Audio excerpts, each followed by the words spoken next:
Okay, welcome everyone. I think we're going to get started. I see we have participants coming in and I think they've kind of tapered off. So I'm going to get started. Thank you so much. Good morning, good afternoon, good evening, wherever you are joining us from.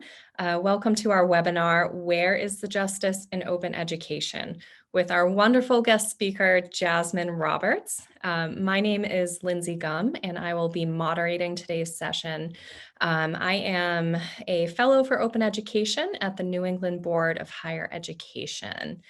And before we get started, I'm just going to start with a few housekeeping items so we all know what we're doing. So today, please use the question and answer box if you have questions. We have enabled the chat feature for you to chat with panelists and other attendees, but if you have specific questions for Jasmine, please do try to use the question and answer box. Today's webinar will be recorded, and any reference or any resources that Jasmine references in today's webinar, we will try to compile and send out in a follow-up email in about a week's time. And the recording of the webinar will be available at nebi.org. And again, that link will be distributed with the follow-up email. And if you are tweeting today, please feel free to tag us at Nebi. And with that, if you don't know who NEBI or the New England Board of Higher Education is, I'm just going to give you a really quick background. So we are located in Boston, Massachusetts, and the New England Board of Higher Ed was founded by 6 New England governors in 1955. And these governors sought to increase access to educational opportunities as a means to support the economic viability of our region. And as we know, that mission still remains critical to our region today. Our organization regularly convenes top leaders and decision makers from P-12 and higher education, industry, government, and the nonprofit sectors, which creates the critical cross-sector conversations that we know lead to change, collaboration, alignment, and innovation. And some of our programs that you might be familiar with include the Regional Student Program Tuition Break and the New England Independent College Transfer Guarantee. In addition to our upskilling and credentialing initiatives, increase post-secondary education opportunities in our portfolio of collaborative multi-state projects. And we are engaged in our open education work with the generous support from the William and Flora Hewlett Foundation. And today I am so delighted to introduce my colleague and my dear friend, Jasmine Roberts. Jasmine is a lecturer in the School of Communication at The Ohio State University, where she teaches in the areas of public relations writing, digital activism, and campaign strategy. Roberts' advocacy work centers on the experiences of people of color, women, and queer communities. Along with her communication expertise, Roberts is also a renowned open education leader. She has delivered numerous keynote presentations across the country on the topics of inclusion in open education. She is the author of the highly rated, openly licensed textbook, Writing for Strategic Communication Industries. In her spare time, she loves to connect with her green babies. She has 52 plants in total, her fur babies, 2 dogs, and her loving fiance. And with that, I am delighted to hand this over to Jasmine for our talk today. Wow, that was such a warm welcome. Good morning, everyone, wherever you are at. Good afternoon. I know we have some folks who are from outside the US joining us, so just good day wherever you are. I'm really happy to be here and to hopefully provide a very informative webinar. Again, this is what I'm hoping. Last week, I had quite the amazing honor of being one of the keynotes for OER Domains, which is a conference based out of the UK and one that has quite an international reach. I was really pleased to hear that. So I'm pretty much going to give a very similar talk and state some of the same things that I did at that event. I know that there are some folks who were able to attend that conference, while also considering what some of those themes that I discussed look like, you know, in your particular region. And sorry, you're going to hear my dogs. They always do that at the beginning of my talk. They bark. That's just their way of saying, I support you, Mom. But we can go to the next slide. Before I begin my address, it's extremely important for me to do a territory acknowledgement. Even though this is a virtual event, those type of things are still very, very imperative. And I think it's also important because if we're talking about social justice and decolonizing our work, and I know decolonization is kind of a conflated term that we need to really unpack and be intentional about what we mean by decolonizing. But all in all, if we're really serious about centering, decolonizing our work and anti-racism, we have to do these type of acknowledgements. So in fact, for the next, I would say 3 to 5 minutes, I'm going to do several types of acknowledgements. So the first one, of course, is that I want to acknowledge in the state that I live in Ohio, it is, of course, Indigenous territory. And here are the tribes or the original traditional stewards of the land. And I want to say the rightful stewards of this land here. I find it very ironic that, and I say this a lot, that I live in a city that, of course, is Indigenous territory, but it has been renamed after a brutal colonizer, of course, Christopher Columbus. And so I'm wondering how many other regions and cities are like that as well. So we really have to do these type of territory acknowledgements if we want to reconcile our very uncomfortable history in this country and globally. Throughout this talk, I plan to use a lot of like Black and Indigenous examples, but I always say I want to acknowledge that I'm not extremely well versed in the specific needs that Indigenous communities face or that population faces specifically within the higher education system. I'm more well versed in, like Lindsay was saying, like Black feminism, Black communities, and I still think it's really important that we acknowledge the ways in which indigenous ways of producing knowledge is critical to open education as well. Next slide. And so I also said this in some of my more recent talks, something I've been doing a little more different outside of the mere territory acknowledgement. I sometimes think just leaving it there is a little performative, that there's a lot more that universities in the US in particular can do to really come to terms with how we've benefited from the theft of Indigenous lands. So there's this really cool project out called Land Grab U, or Land Grab University. This project, was spearheaded by journalist Tristan Ottown and a UK historian by the name of Bobby Lee. I think his full name is Robert Lee. But anyways, they spent the last 2 or 3 years or so tracking how I think it was 12 million or 11 million acres of land were taken from more than 250 Indigenous tribes or communities in order to help fund land grant universities in the 19th century. So if we look at more specifically the Morrill Act of, I think it was 1862, that really helped to, create this massive transfer of wealth from Indigenous lands to university endowments. And so we really have to think about how the financial successes of universities was paid by the theft, right, and expropriation of Indigenous land and settler colonialism. And so while I recognize that I think it's almost about 60% of universities in New England we're in the New England region, are private, we can see how, for example, UMass, University of New Hampshire, University of Rhode Island, which is on the next slide, and the University of Vermont have benefited from this expropriation. So, and you can go to the next slide. So it's really, really important that we connect Indigenous lands to the foundation of public universities beyond just a mere territory acknowledgement. Next slide.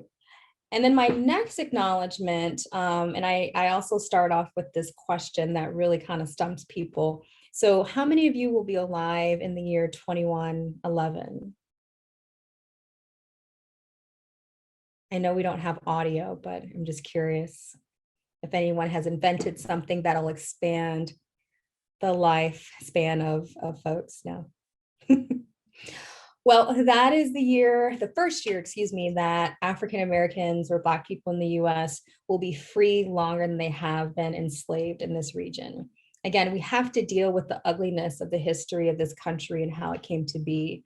And so that's why I really want to acknowledge that I am the descendant of a people who were taken from their homeland and enslaved in order to work against their own will on stolen foreign land. I really gain a lot of my determination and what sustains me in the social justice work, because it can be very tiring.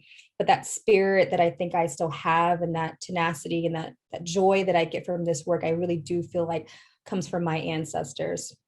And I just at the bottom there have a quote from Nicole Hannah-Jones, who spearheaded an amazing New York Times feature called the 1619 Project, which I'm sure many of you are aware of. And this project really does a great job of centering narratives that haven't been historically centered, and really reimagining our nationwide memory of, how our country came to be. So definitely recommend that you take a look at that.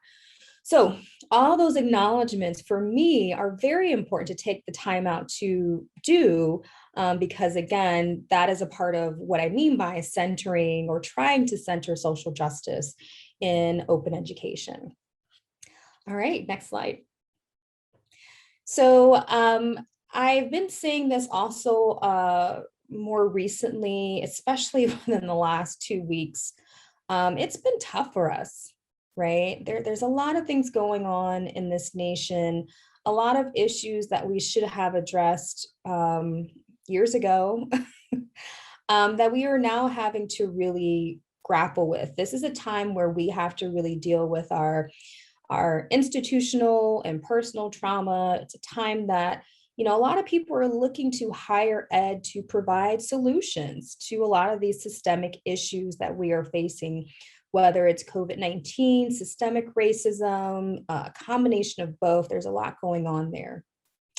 And to that end, I believe that open education is having to deal with some of the same issues. Of course, most of us know that open education doesn't just operate in some sort of vacuum. Some sort of vacuum. So all of this kind of leads me to a few questions that will guide my talk for the next 40 minutes or so.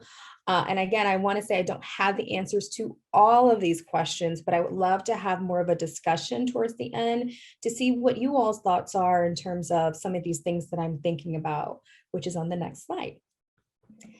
So those questions are, how exactly do we, or how does a socially just open ed look like during, we're dealing with issues in relation to race and equity and inclusion, and just in general, outside of racial equity and justice. I think there really is a desire for many of us to talk more about justice and what that looks like during this time. So open education prides itself on being equitable and inclusive and centering those values, but have we actually really done that? And if not, how do we revisit those commitments, right? And then the last one is, of course, now that we're in this very different era that I don't think any of us have experienced, what now takes precedent or takes priority over some of those other commitments that we thought were important, but maybe not as important anymore? So again, all in all in this talk, I'd like to talk about how do we revisit and center social justice and open educational practices. And also I might touch on, I don't think we'll have time to do it. I'm obviously advocating for open educational practices and for them to be socially just. I do want to, also consider that there are areas in which open ed or open is not necessarily the most culturally or socially appropriate way, to address social justice. I might not have as much time to unpack that, but I think that's just an idea that we definitely need to talk more about.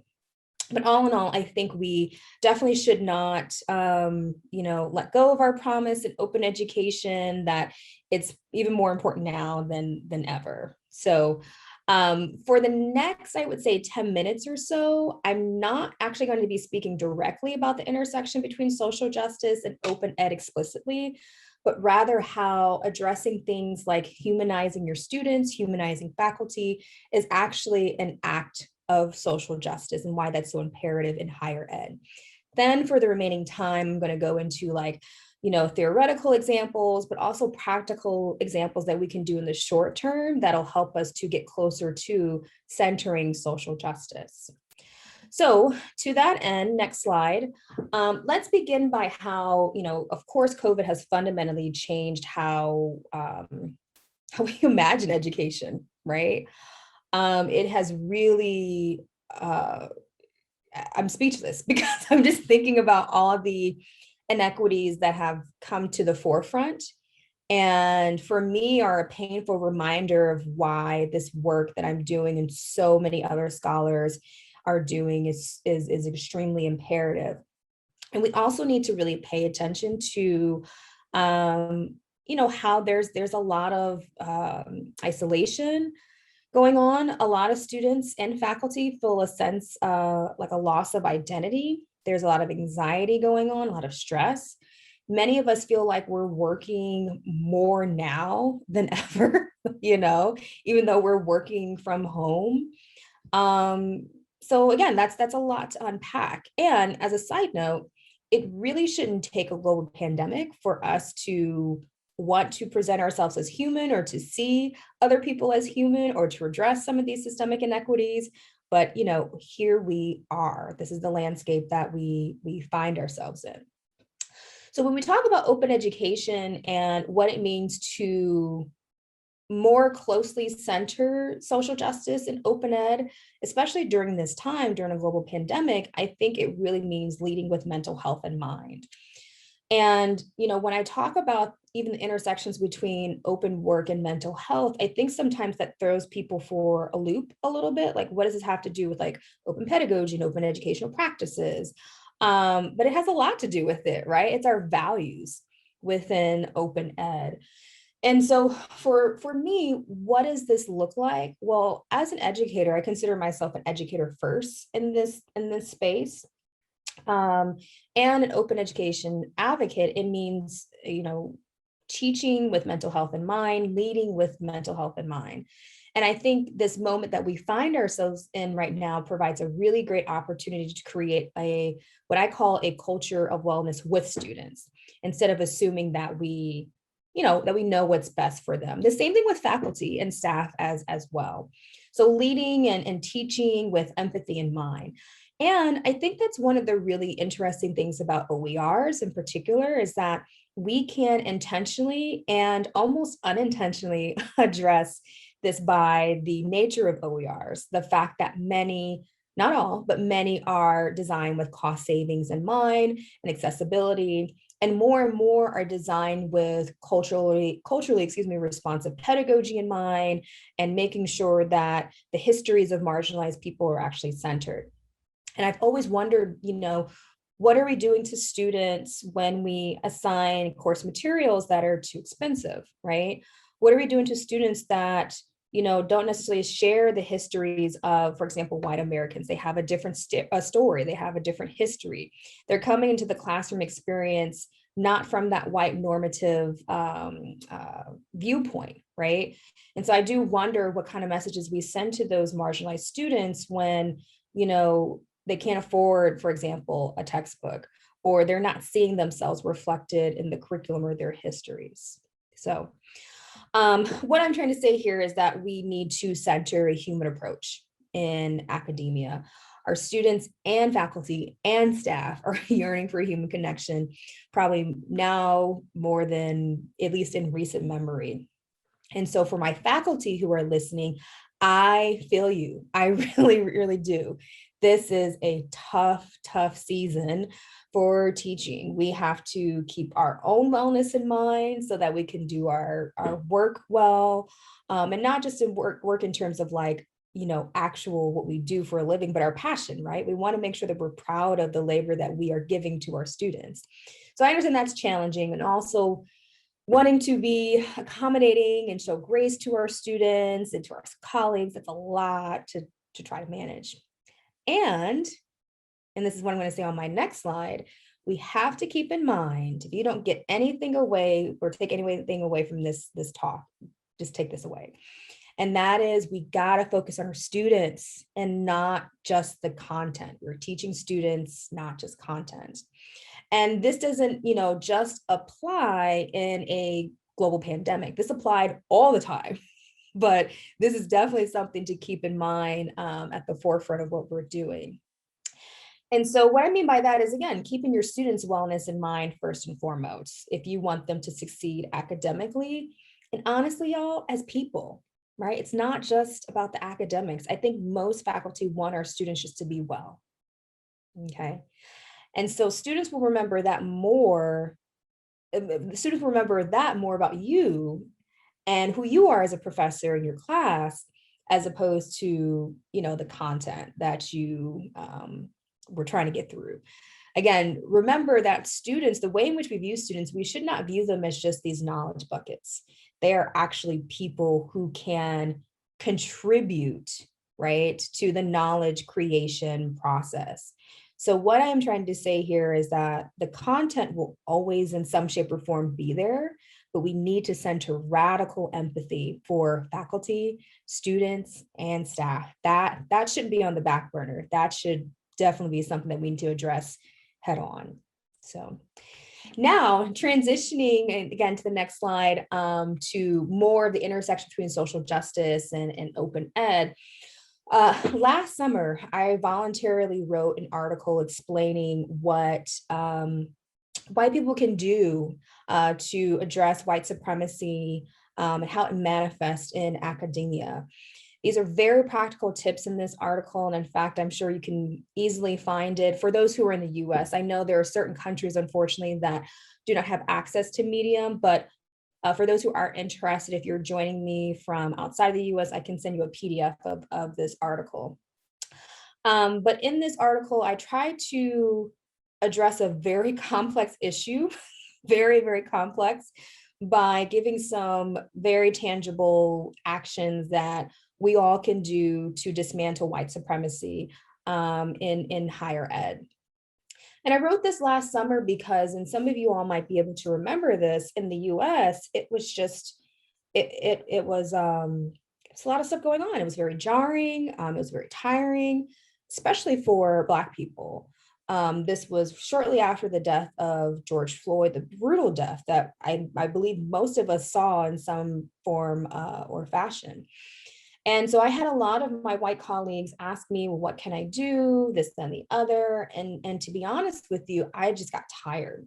And usually when I get that tired or even that angry or frustrated, the way that I engage in self-care in my social justice work is to write, because I can't carry all of that physically. That's just obviously way too much.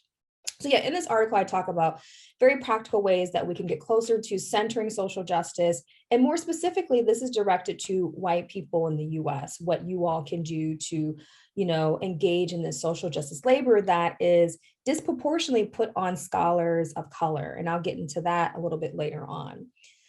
And again, I want to make sure that I am clear when I use the word white supremacy, because even though most of us have masters and PhDs and MDs and all that good stuff, white supremacy in the US still is a very conflated, heavy term.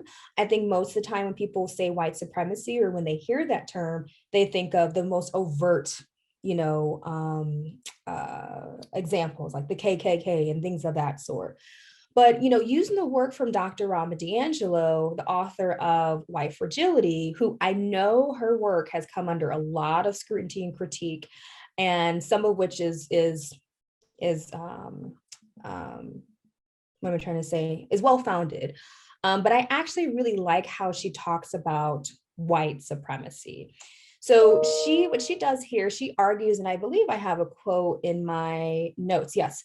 So the way in which she defines white supremacy is that she argues that it does not refer to individual white people and their individual intentions or actions, but to an overarching political, economic, and social system of domination.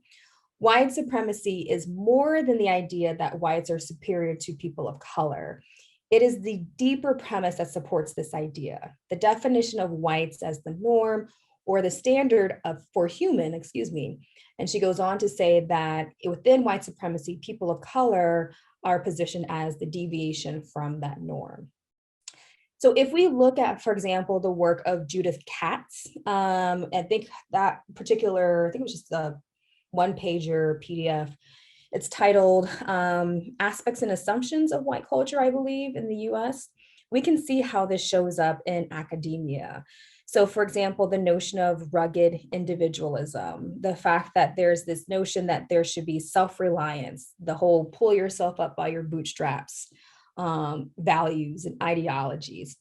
But that can contribute to how academia can be a very isolating place for scholars, especially scholars of color. That's definitely something that we have to consider.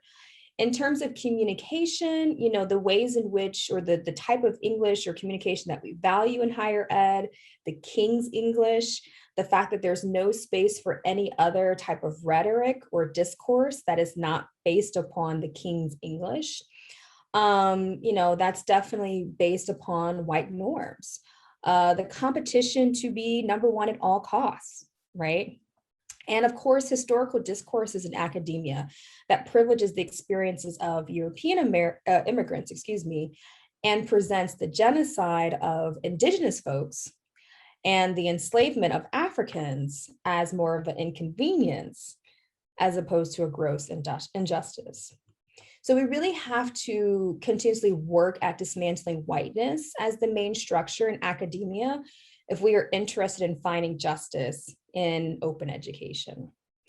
And speaking of justice in open ed, let's go ahead and talk more directly about that. And we can go ahead and transition to the next slide. So earlier I mentioned how, open ed prides itself on advocating for inclusive education, equitable education, which of course I think is incredible.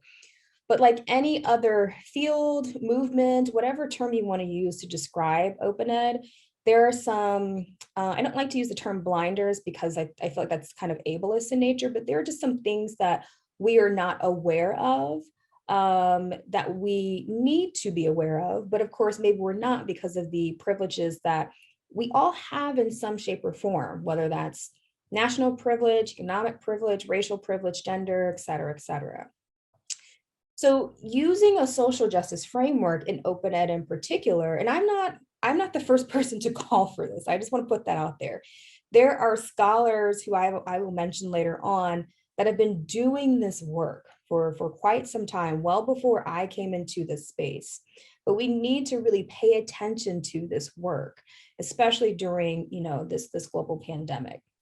So I recall the first conversation I had about open ed, and it was not framed as a social justice issue, at least overtly, but rather a textbook affordability issue, right? Which of course has social justice elements to it. I'm not in any shape or form negating that.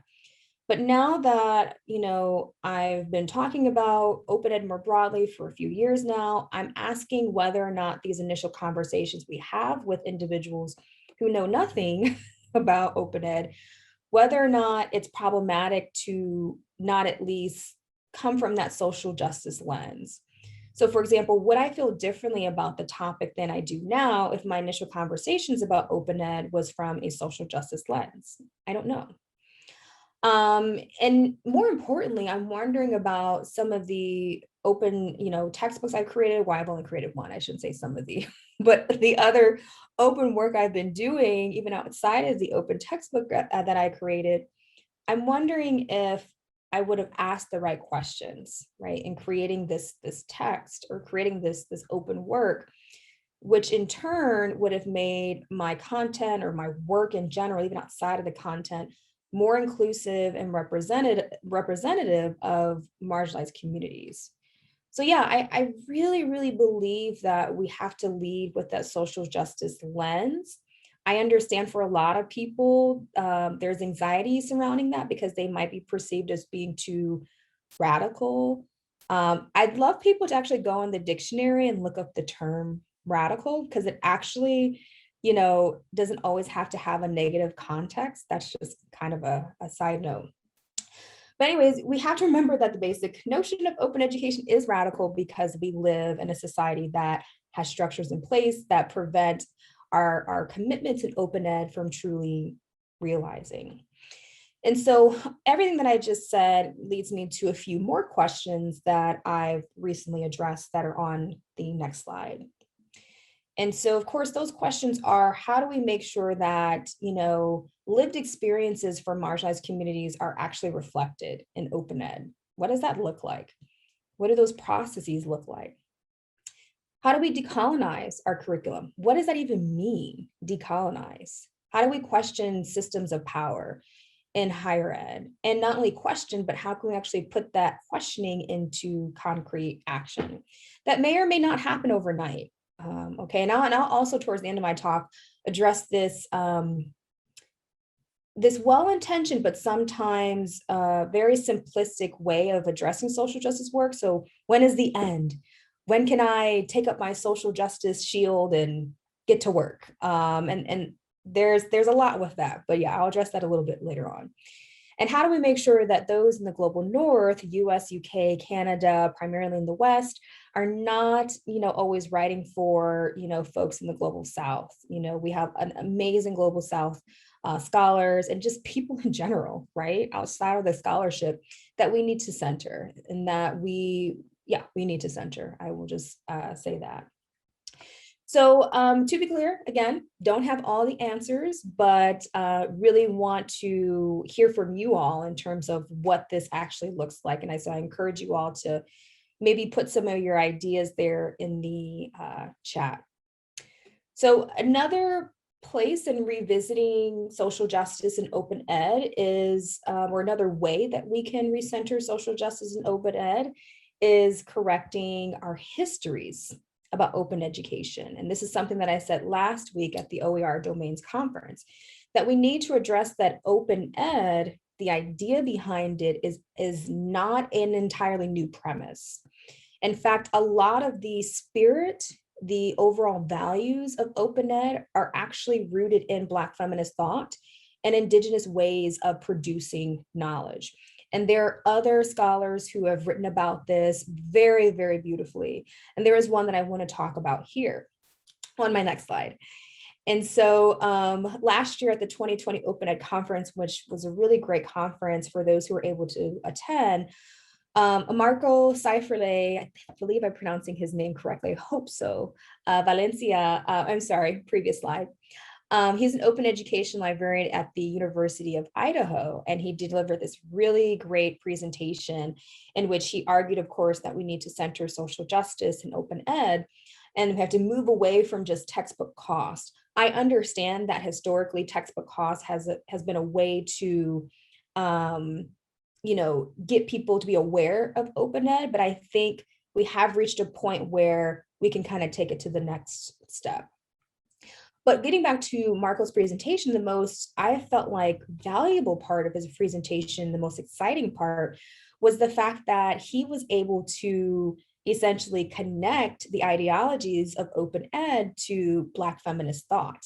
And so he specifically argued, and I have a quote from him in my notes as well, that conventional histories and scholarly contextualizations of open movement who do not, connect open pedagogy to liberatory women of color, feminist proxy, and scholarship on education. So again, what he's saying here is that open education, the values, the ideas behind it are not entirely new, right? And some of those ideologies concern, for example, interrogating the role of the classroom in society, interrogating institutional frameworks, policies, questioning whose knowledge is truly reliable. How do we come up with that validity, reliability standard? Who comes up with that? So again, the idea of openness is actually rooted in Black feminist liberation. And so I think that's another way that we can center social justice more in open ed is by correcting some of our historical discourses.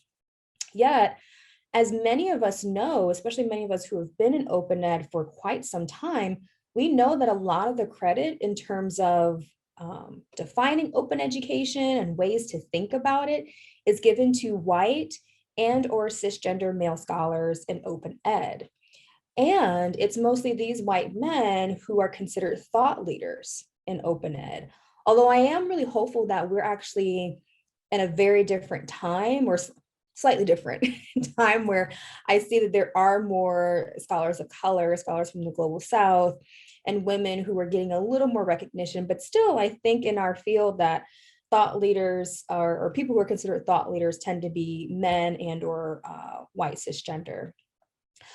So my question to you all is, what can be said or what is to be said about open ed when we can trace its practices and ideologies beyond current thought leaders, right?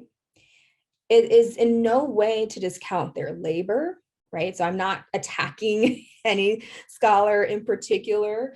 And if you want to take it that way, that's beyond this talk, and that's beyond something that I can control, of course. But it's rather a call to attention, or call attention to the ease in which we have in assigning authoritative knowledge to white men without considering the immense contributions of people of color from the global north and the global south. So much of what we know as open ed has been talked about in other spaces outside of open ed, and is demonstrated through the labor of scholars of color, particularly women of color. So again, this is one way that we can kind of, engage in socially just open work. So if we go to the next slide and we look at this quote from Bell Hooks, who I read her work very often. Her work grounds me so much. So she talks about transgressions in the classroom, but not in a negative way. This interrogation of, the role of faculty in the classroom, the role of students in the classroom. And she argues that it is a movement that makes education a practice of freedom. And so this is a really big part of my teaching philosophy. And this same ideology that Bell Hooks puts forth is actually very similar to, I think, values that are within open pedagogy, right? And so open pedagogy, for many of you, you know that it is this process in which we're trying to engage with students as creators of information through OER and other open practices, rather than simply consumers of it. So in other words, the transgression of boundaries. So both open pedagogy and what Bell Hooks is saying here both seek to challenge the role of educators and students and center students' knowledge as valuable. So the biggest thing I want you to take away from these last few slides is that what I'm arguing is that these ideas are not new, and that we need to acknowledge this instead of packaging open education and whiteness and white saviorhood. We have a lot of scholars of color to thank for already doing this labor and continuing to doing this social justice open ed labor. And so if we go to the next slide, I'd like to highlight some of those examples from scholars of color. So Doctors Gloria Snively, I think Snively actually, I'm so sorry if I'm mispronouncing people's names. It's not my intention at all. And Lorna Williams out of Canada, they created this really, really, really cool open textbook. And I say it's cool. I'm not an expert in science whatsoever, but I actually happen to read some of it. And it's just nice because what they're trying to do is essentially integrate Indigenous science with Western science. And I love this. I love this because we make the assumption that Western science is the safest or most reliable form of science or healthcare, if we're looking at healthcare. But if we look at the healthcare experiences of people of color in the West, that paints a very different story, but that's a whole another talk. So, as written by the authors of this textbook, they say, when we braid Indigenous science with Western science, we acknowledge that both ways of knowing are legitimate forms of knowledge. So this is one step closer to a more socially just open ed. And so there's another scholar I'd like to highlight on my next slide that I've more recently found about, and that is Dr. Sherry Deckman. She is a professor in the SUNY Institute, and she created an open pedagogy assignment in which her graduate students created final project websites, essentially. And she did this, there was a webinar I was listening to where she was talking about this. And she said she did this because she sees that, there is a connection between Black girlhood studies and open pedagogy ideologies. And she states, just to kind of quote her here, that Black girlhood studies is situated in a tradition that interrogates whose knowledge is reliable and critiquing things, that have always just been done a certain way. Black girlhood studies questions the ways in which knowledge has been traditionally constructed and dominant epistemologies. So again, she had her students, her graduate students in particular, create websites. And you can see an example of one of her students, Kristen Miller here, her project to make sure that, you know, her project, her assignment was more accessible beyond the academy, which, you know, she was talking about how this could be a resource for all kinds of educators and just people in general. And so again, going back to her graduate student, Kristen Miller, the author of this website example on the slide, she stated that because she was asked a question about how was her experience basically with this open pedagogy project. And she stated that it was initially challenging to do this type of work, but it encouraged her to think differently and to bring her lived experience into the work and the scholarship. And so I just want to make sure we're doing good on time. I think I can go ahead and go to the next slide. I was going to skip ahead a little bit, but we can go to the next slide in terms of what are other ways we can put social justice in practice. Well, we can look at the work from Dr. Sarah Lambert from Deakin University. I believe she's still at Deakin University. I could be wrong, in Australia. And she has put forth this amazing, you know, social justice principles of open ed. And she wrote a paper, I think about 3 years ago, talking about how, you know, how we can align open ed more with social justice. And she's drawing on the work from previous scholars who have talked, you know, a lot about social justice in general. And she says that in open ed, we have to essentially have these 3 social justice principles: redistributive, recognitive, and then representational justice. And so in her paper, and I love this quote is often highlighted in her work, but it's just too good to not say.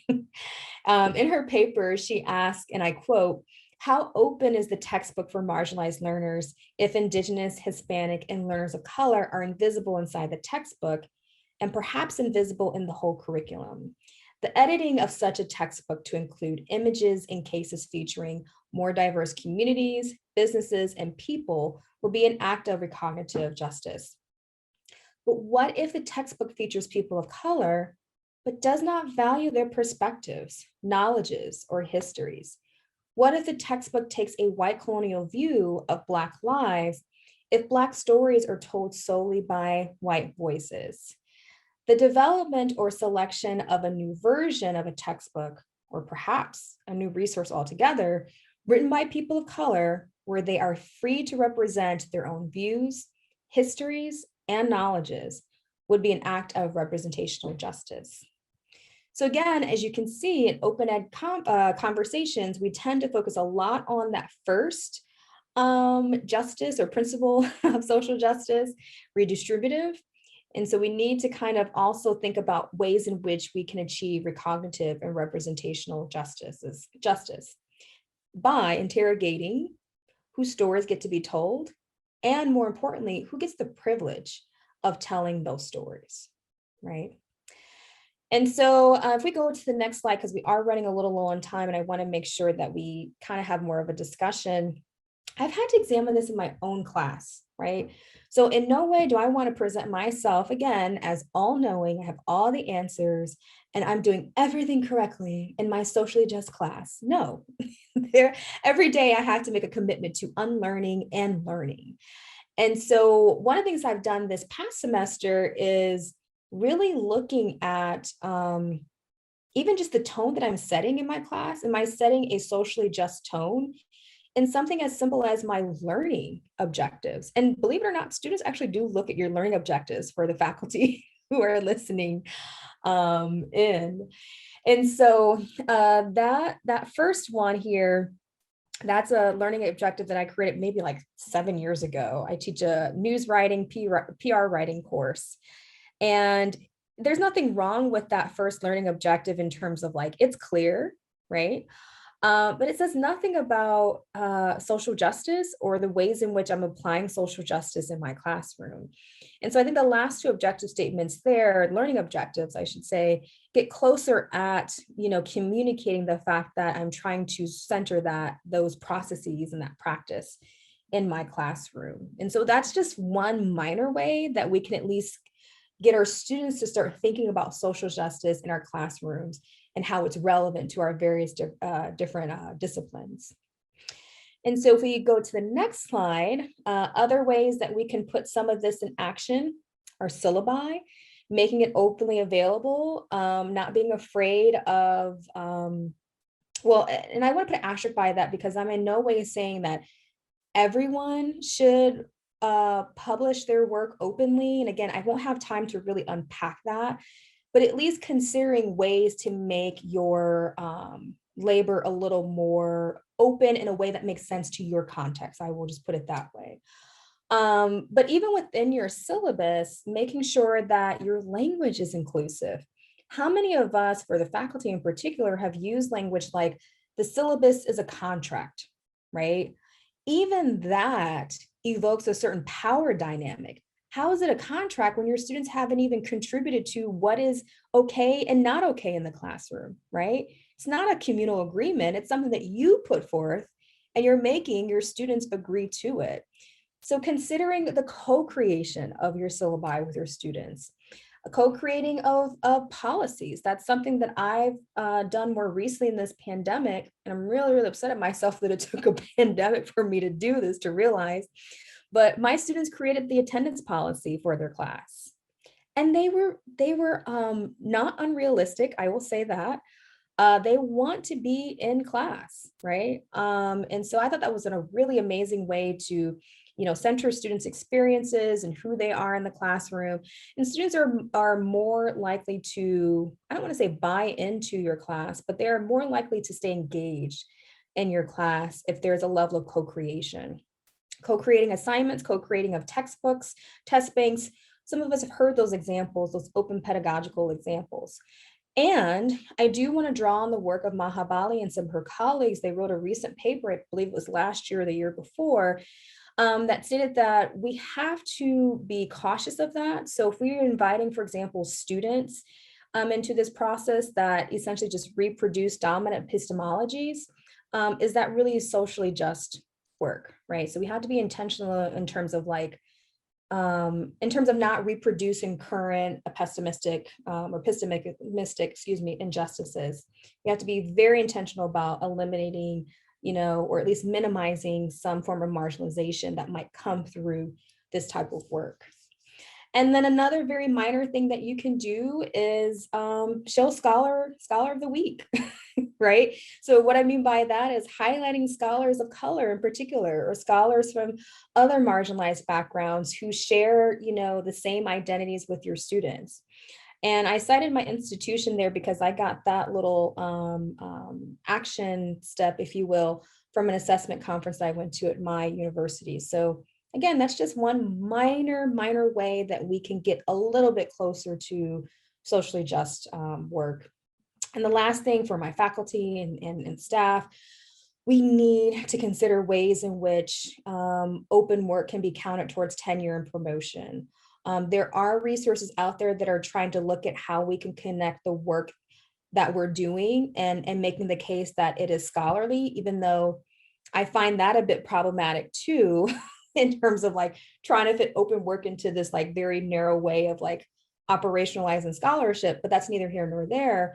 But how can we count this work towards tenure and promotion?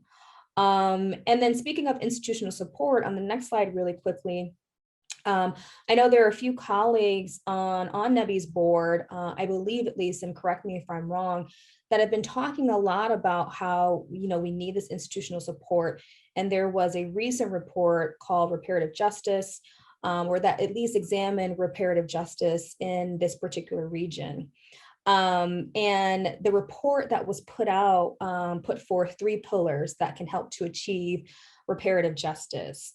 And that is transformation. That's the first pillar. So not just focusing on what BIPOC scholars and students should be doing, but focusing on the institutional practices that actually fail students and faculty of color. The second pillar, restoration. So making sure that this work is actually valued, number one, and not just saying that in words, but actually in action, and making that work a lot more visible, and not saying that this work is not as scholarly, because unfortunately, the work of a lot of scholars of color tend to be under a very different parameter and criteria compared to their white counterparts, because they tend to look at issues related to justice and equity and things of that sort. And then the last one, nourish and uplift. So they recommended that we actually invest in programs and resources that specifically will actually invest in scholars of color and students of color. So again, these are just once more very tangible things that we can do in the short term and long term in order to center social justice. So finally, my last slide. I see Lindsay is coming up here like, come on, wrap it up. No, I love Lindsay. She's great. You know, our commitment to open ed is something that's so imperative, right? This is good work. It's hard work. And we need to do it. We need to do it. And just to kind of close out here, I get this question often from people. What's basically the end mark, right? And I want to draw from the words from Michelle Alexander. She's the author of The New Jim Crow. And she essentially got the same question in a webinar that I was able to attend because I completely fangirl her. And she talks about how, and this is a quote for her, she said, you know, social justice is a process, not a destination. And there are going to be some things that we will always have to work on in some capacity, but we have to continue to work on it. Social justice for me is like a science, right? For my scientists who are in the Zoom meeting, just because you figure out, for example, a COVID-19 vaccine doesn't mean you pack up your stuff and you hit the road. You continue to work at science because it's good work. And I feel like it's the same way with social justice. So I really believe that open education has to stay firmly rooted in social justice commitments in order to truly be transformative. And so with that, I'm so sorry I'm a little over time. I'll go ahead and stop there. Jasmine, that was fantastic. Thank you. Thank you. I think you're right on time. We've got a few minutes, and I do see a question in the chat, but I just wanted to say, I love how, and Tanya Spilavoy put this in the chat, like loved how you modeled for us to put this into action. And I also really love that. So thank you. Absolutely. I have a question from Rachel Becker in the chat. Okay. I'm going to read to you. You might be able to see it in the chat. So I don't know if that's easier for you, but I will read aloud for participants. She asked, how do you suggest promoting the importance of this work to faculty who view OER in general as simply a cost savings tool? I think we have to demonstrate the pedagogical benefits of OER, right? And we have to emphasize the academic responsibility that faculty have in their classrooms. And I've also been saying this quite often, I feel like there's almost this, I don't want to say tension, but like this or that when it comes to academic autonomy and then academic responsibility. I think the two can coexist, right? Because faculty obviously value academic autonomy and doing things that they feel like are best for their classroom, but there's a level of ethics and responsibility that I think we also have to incorporate in that conversation. But I think more directly, more practically showing the pedagogical benefits of OER, the ways in which OER and open education more broadly can help to improve your teaching practices. It can improve your scholarship too for faculty who are, again, just asking questions like, why are we using this methodological process in our research? And as a result, are we missing a certain population's lived experience? Again, I know I'm speaking very macro, vague terms, but what I'm trying to say here is that open work helps us to interrogate traditions, policies, and procedures that might limit our pedagogy, that might limit our scholarship, right? So I think going beyond textbook costs for faculty, because research shows, right? Research shows that although faculty want to save students money, because I don't want to make us seem like we're horrible people, right? We want to save our students money, and that's actually not the most compelling reason why faculty adopt and continue to adopt OER, right? So a lot of it has to do with wanting to be more inclusive in their pedagogy, or just wanting to improve their pedagogy and their overall classroom experience in general. So I think we have to kind of go beyond that and look at how open it helps to improve our research and our teaching. I love that. It's so simple when you say it, but I hadn't really No, thought of it's it. okay. I hadn't really thought about it either until like I was talking to some of my other colleagues. I'm super passionate about this. I don't know if y'all can tell. Super passionate about it. And I had one of my faculty that were like, you're writing a free textbook for your students. Why would you do that? You are considering publishing an open access. I'm like, what's wrong with y'all? Why are y'all saying that? But I had to remember a lot of my conversations with them initially was just about textbook cost. And unfortunately, you do get some, there's not a majority of faculty, but you get some faculty who are like, well, if my students can, I don't know, drive a Honda Civic, which is not an expensive car, they can afford a $75 textbook. And so it's like, we have to go beyond this textbook affordability conversation. It's important, but it shouldn't be just the end of those type of conversations. Yeah, and I'll also add in there, I know for me, it's been easy to engage our faculty in this conversation by relating OER to something that's actually going on campus. Like we have a brand new equity action plan that came out like 2 years ago. And I can point, to specific chapters in our action plan that say, look, this fits in right here. And they're like, oh, you're right. Yeah. So I think if you can look at your campus's strategic initiatives or some kind of mission or vision and point it out to faculty, it's sometimes that connection happens a little bit easier. I agree. And I think showcasing examples in which this work has been done really well. I think especially for faculty and staff, there's a level of like, I need to make sure this stuff is going to work, or this stuff is, and so having like examples in which this has been done in other situations would be helpful. Yeah, absolutely. Well, Jasmine, we have about 2 minutes left, so Okay. I'm going to give you an opportunity to kind of leave us with any closing remarks if you have. Yeah. Um, you know, that's hard for me. I never have been really good at conclusions, but I will say this, just kind of reiterating my last point.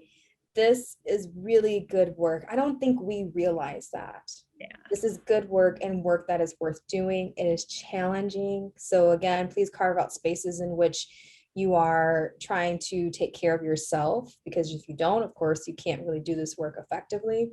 But just remember, what you're doing is awesome work. It really is. So I'll just leave you all with that. Great. We do have one more question. Yeah, Um, absolutely. 1 second. Okay, so someone asked, how do we balance utilizing open textbooks and other resources, and wanted to financially support the work of scholars of color? This person would love to hear you talk more about why this isn't exacting free labor. Yeah, so if I'm hearing that correctly, well, I do want to say that open work is not necessarily like free to create. Like there are scholars who are being compensated for this labor, and we do need to talk about ways in which the labor of open work is not equitable compared to maybe how a scholar is getting paid for work that is not necessarily considered open. I want to draw on some, advice or some perspectives from other scholars in this field that have talked about how open is not just an absolute, right? So we can encourage and support scholars who are doing open work, and also scholars who are not necessarily doing open work. We don't have to be open, and I might get in trouble for saying this, but we don't have to be open extremists, But in terms of getting to the labor component, I think realizing that you can support both will help a little bit more with that. super helpful. Thank Yes, you. absolutely. Okay, well, that concludes our webinar today. Jasmine, thank you so much for Thank leading us in you. this really important discussion. And the webinar was recorded, so we will send out a link. And again, any resources that were mentioned, we'll try to include that in the email. All So right. thank you so much. Thank you all. This was great. Great to see your face. Absolutely. Bye. Bye.